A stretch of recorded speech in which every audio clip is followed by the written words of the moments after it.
আসসালামু আলাইকুম। কাছে দূরে যে যেখান থেকে ভিডিওটি দেখতেছেন, আশা রাখি আল্লাহর অসীম রহমতে সবাই ভালো আছেন। আলহামদুলিল্লাহ, আমরাও ভালো আছি। এই তো নতুন দিনে নতুন আরও একটা ভিডিও নিয়ে হাজির হয়ে গেলাম আপনাদের মাঝে। তো আজকের ভিডিওটা রান্নাঘর থেকে শুরু করেছি। আমি যেখানে বসে রান্না করি, আমি তো আর রান্নাঘরে রান্না করি না, বাইরেই রান্না করি, ড্রয়িং রুমে। যেহেতু ড্রয়িং রুমটা এখনও ঠিক করা হয় নাই, এইভাবে আছে। তো ওখানে চুলা পাইতে রান্না করি। আর রান্নাঘরের ভিতরে প্রচণ্ড গরম। এই গরমের ভিতরে রান্নাঘরে একদম রান্না করা যায় না, খালি আমার আগুন অ্যালার্জি, শরীর জ্বলে খালি। আর একটা কথা আগে শেয়ার করি, আসলে জানি না কোন কোন এলাকায় আমাদের এলাকার মতো কারেন্টের এত প্রবলেম, মানে কি বলবো। সকালে আধা ঘন্টা ছিল, আর আবার একটার দিকে গেছে, একদম মাগরিবের আজানের পরে আইছে। একটারও আগে গেছে, মানে 12:30 বাজে, ওই টাইমে গেছে, মাগরিবের পরে আইছে। মাগরিবের পরের তেনে মানে আবার আইস, মানে 2 সেকেন্ডও থাকে নাই, গেছে। যাওয়াতেই যে আমি ভয়েস দিতেছি, আবার এখন আইছে। আর আমি এখন প্রতিদিনের ভিডিও প্রতিদিনই ছাড়তেছি, এই জন্য বলতে পারতেছি যে এই মাত্র কারেন্ট আইলো আর আমি ভয়েস দিতেছি। আমি কোনো প্রিয় ভাইয়া আপুদের চ্যানেলে যাইতে পারতেছি না। হয়তো রাত্রে যাব, রাত্রে যদি কারেন্ট থাকে ইনশাল্লাহ আমাকে একটু সাহায্য করেন। আমি আর বলবেন কোন কোন এলাকায় এরকম জ্বালাইতেছে। তো আমি আমার এলাকার গ্রাম সাইডে অনেক দূরে একটা গ্রামেও গেছিলাম আজকে একটা কাজে, ওইখানেও একই অবস্থা দেখতেছি, কারেন্ট নাই। ওইখানেও নাকি সারাদিন এরকম করছে। তো কাজ চলতেছে নাকি, শুনতেছি কাজ চলতেছে, এই জন্য কারেন্টের এত প্রবলেম হইতেছে। তো ইনশাল্লাহ কাজ শেষ হলে 6-7 দিন বলে এরকম করব, পরের দিন বা 2-3 দিন, 4-5 দিন এরকম হইতে পারে, শিওর জানি না। তারপরে ঠিক হয়ে যাইব। তো ইনশাল্লাহ পরে আবার আগের মতো কন্টিনিউ করব সবার সাথে। আর এই যে এলোমেলো ঘর, খালি এলোমেলোই থাকে, যত গুছাই যত যাই করি, সাজিয়ে গুছিয়ে রাখা ঠিক রাখতে পারতেছি না। কি করব, গরম অতিষ্ঠ, এত গরম, আরও কারেন্টের জ্বালা, কিচ্ছু কোনো কাজ করে শান্তি পাইতেছি না, ঠিক মতো কাজও করতেছি না, এমনি শরীর ভালো থাকে না সব সময়। আর ওই অবস্থায় যে তোহার বাবা হলো যে আসছে বাসায় নাস্তা খাবে, তো ওনার জন্য নাস্তা বানায় ওনাকে নাস্তা খাইয়ে দিয়ে উনি খাইয়ে চলে গেছে। আর আমি এখন এই যে গাছগুলার একটু পানি দিয়ে নিতেছি। আজকে আবার রোদ উঠছে অনেক, এই জন্য। এই যে আমি এখানে, এই যে আমি যদি কথা না বলি শিক্ষার দিয়ে একবারে যাব, এই যে, এই জন্য ভয়েস অবস্থা ওর কথার নিলাম। আমার মেয়ে ডাকতেছে, ভয় পায় অনেক, আমার না দেখলে পাগল হয়ে যায়। তো জানি না কোন কোন প্রিয় ভাইয়া আপুরা এখনও দেখতেছেন, দেখবেন। ওই সমস্ত ভাইয়া আপুদের কাছে রিকোয়েস্ট করব, প্লিজ ভাইয়া আপুরা একটা লাইক দিয়েন, একটা লাইক দিয়ে ভিডিওটা দেখেন, কন্টিনিউ করেন।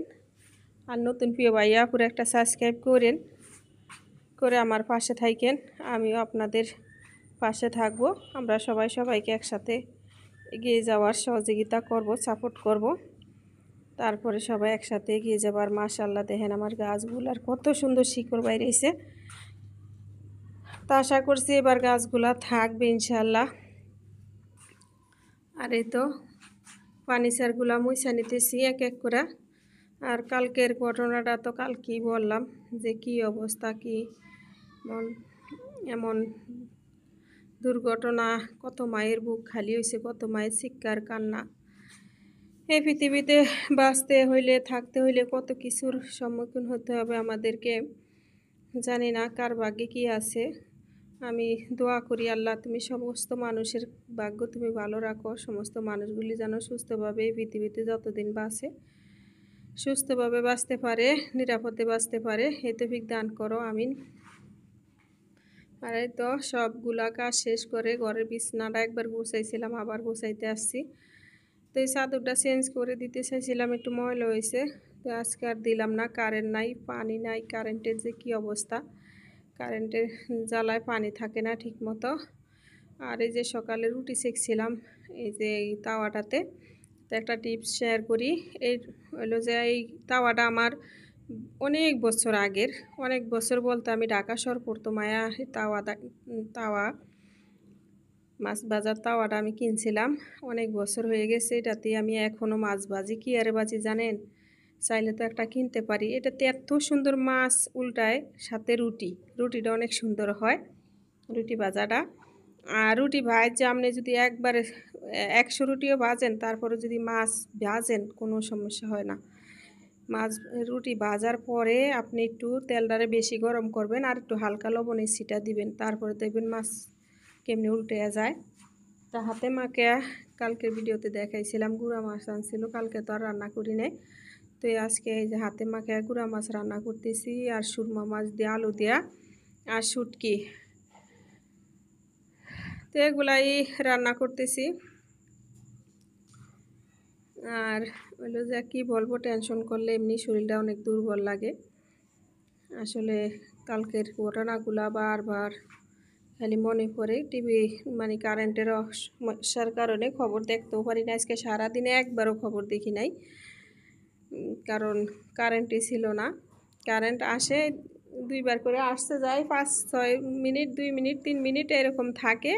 ফোনের চার্জ থাকে না, মোবাইলে হইলো যে বাচ্চারা টিপাটিপি করে, চার্জে বসায় যায় একটু, মানে কি সবার ভিডিও দেখবো, যতক্ষণ কারেন্ট থাকে ততক্ষণ মোবাইল চার্জ দিতে দিতেই আবার কারেন্ট জায়গা।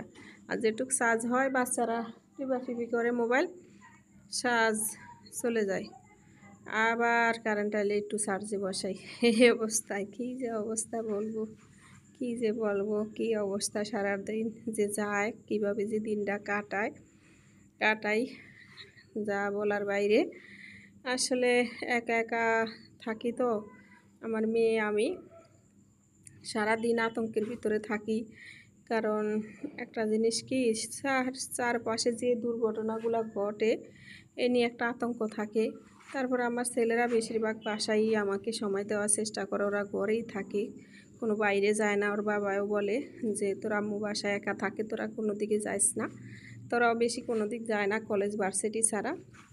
আর এই যে অনেক দিন হয়েছে জানেন না, পার্লারে যাই না, ফেসিয়াল করি না। নিজের স্কিন যে কি হাল হয়েছে, ঘুমে ঘুমে একবারে চোখের নিচে কালি পড়ে গেছে বুড়া মানুষের মতো। কিন্তু বুড়া মানুষের পরে না, আমাকে জোয়ান মানুষে গই পরে, কারণ বুড়া মানুষ তো আর মোবাইল টিপায় না আমাকে মতো। এই জন্য বুড়া মানুষের চোখের নিচে আর কালি পরে না, খালি আমাদেরই পরে। তো ভাবছি একটু করি, রূপচর্চা করি।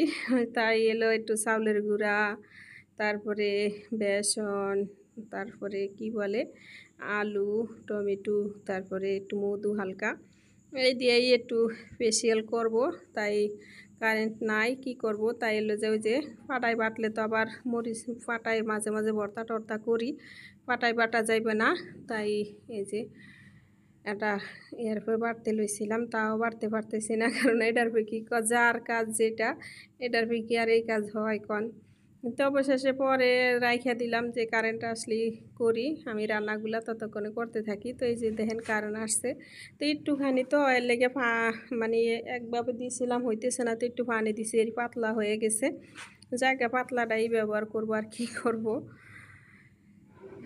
এই তো আসলে আমার তো কী বলবো, হাতের চামড়াগুলা স্কিনগুলা কালো হয়ে যায়, আবার কিছুদিন পরে ঠিক হয়, আবার কালো হয়ে যায়, আবার ঠিক হয়। যে আমি রান্না অবস্থায় দিয়া নিছি, যে একটু দিয়া নেই, আবার এই যে হাতের চামড়াটা দেখেন কেমন কালো হয়ে গেছে, এটা আবার কিছুদিনের ভিতরে আবার ঠিক হয়ে যাইব।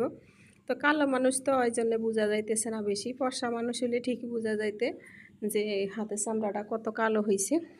কালো মানুষের চামড়া কালো হলে বোঝা যায় না। তো এই যে শুটকিটা রান্না করতেছি একবারে কম তেল দিয়া, বেশি করে রসুন পেঁয়াজ দিছি, তেল কম দিছি, দিয়া শুটকি বুনা করতেছি। লোটা শুটকি এটা, আমার ছেলেরা আবার শুটকি খায়, পছন্দ করে। তো অনেক দিন হয়েছে রান্না ঘরে রান্না করতে মন চায় না, মনে থাকে না, আমার মন চায় না। এই যে আজকে খালি 3 পদই রান্না করলাম, বেশি কিছু রান্না করি নাই।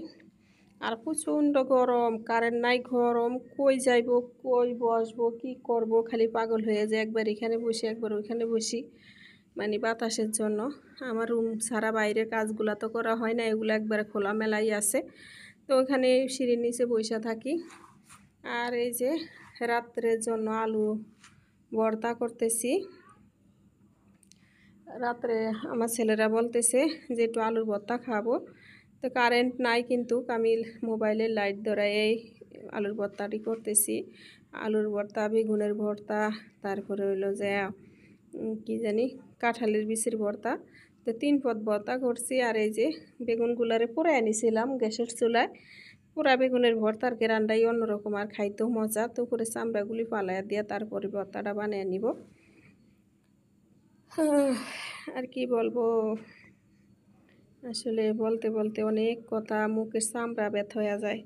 ভিডিওগুলো একটু বড় দেই, ছোট ভিডিও দিলেও যে অবস্থা, আর বড় ভিডিও দিলে একই অবস্থা। কি করব বুঝতে পারতেছি না। ওয়াচ টাইমের জন্য একটা ভিডিও ছেড়ে দিয়েছি, আর একটা চ্যানেল ছেড়ে দিয়েছি, সরি, আর একটা চ্যানেল খুললাম, একই অবস্থা। আসলে কেউ ভালোবাসে না, কারণ আমি যেরকম সবাইরে ভুল করে দেই, কেউ দেয় না। তো সবাই ভালো থাকেন, সুস্থ থাকেন, সবার সুস্বাস্থ্য কামনা করি। আল্লাহ হাফিজ, আসসালামু আলাইকুম।